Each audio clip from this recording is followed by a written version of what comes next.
called the 12 together and gave them power and authority over all demons and to cure diseases. And he sent them out to proclaim the kingdom of God and to heal. And he said to them, take nothing for your journey, no staff, nor bag, nor bread, nor money, and do not have 2 tunics. And whatever house you enter, stay there, and from there depart. And wherever they do not receive you, when you leave that town, shake off the dust from your feet as a testimony against them. And they departed and went through the villages, preaching the gospel and healing everywhere. Now Herod the Tetrarch heard about all that was happening, and he was perplexed, because it was said by some that John had been raised from the dead, by some that Elijah had appeared, and by others that one of the prophets of old had risen. Herod said, John I beheaded, but who is this about whom I hear such things? And he sought to see him.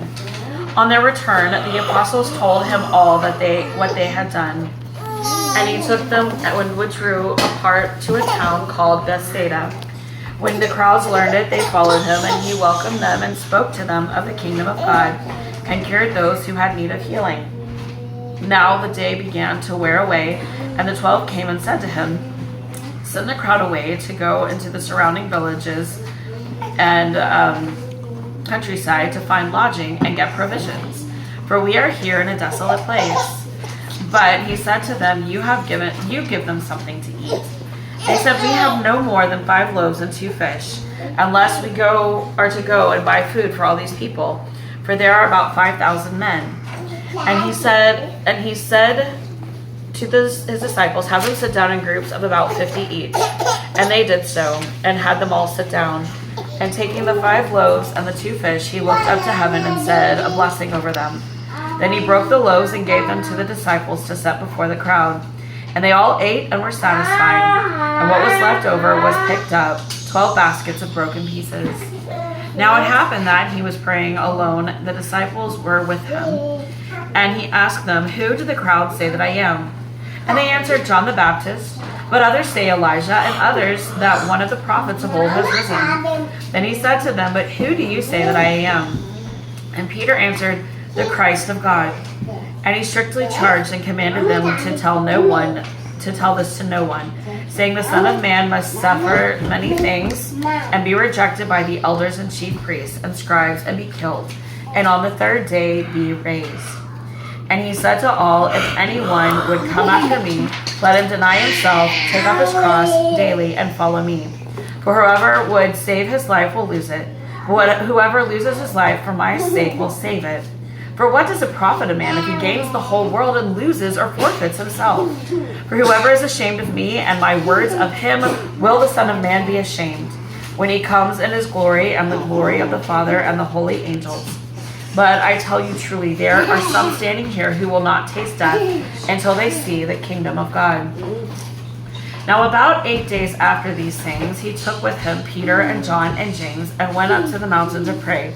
And he was praying, and as he was praying, the appearance of his face was altered, and his clothing became dazzling white. And behold, men were talking with him, Moses and Elijah, who appeared in glory and spoke of his departure, which he was about to accomplish at Jerusalem.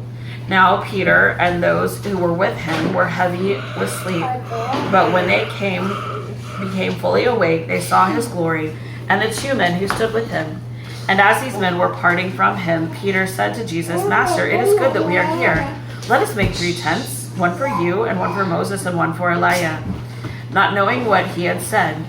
As he was saying these things, a cloud came and overshadowed them, and they were afraid as they entered the cloud. And a voice came out of the cloud saying, This is my son, my chosen one.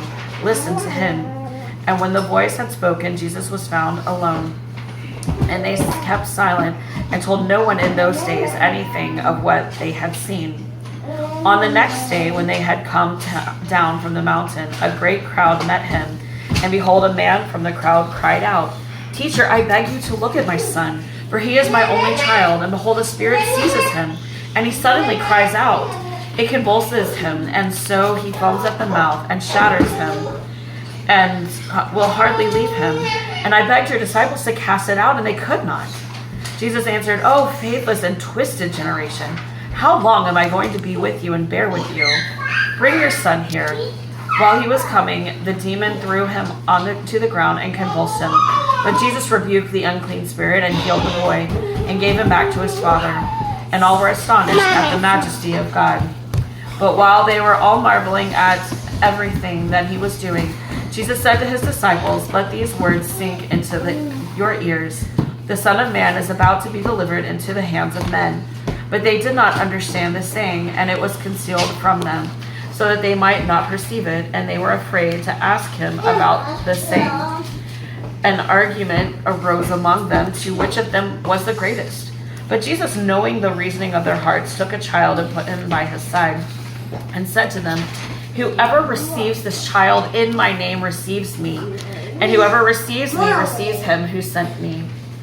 For he who is least among you all is one who is great.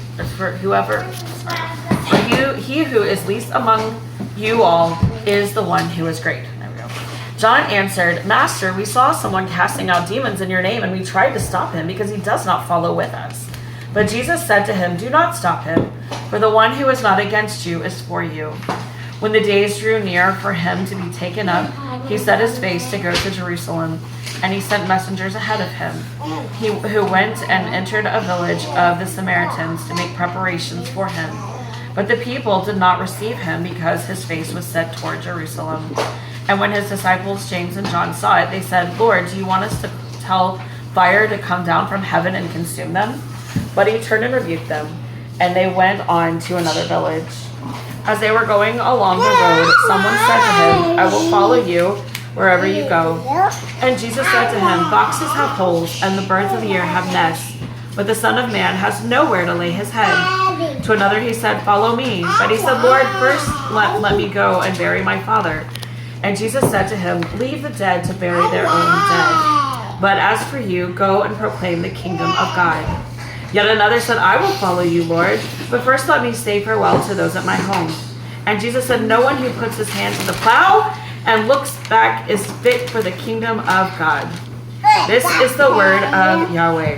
Thanks be to God.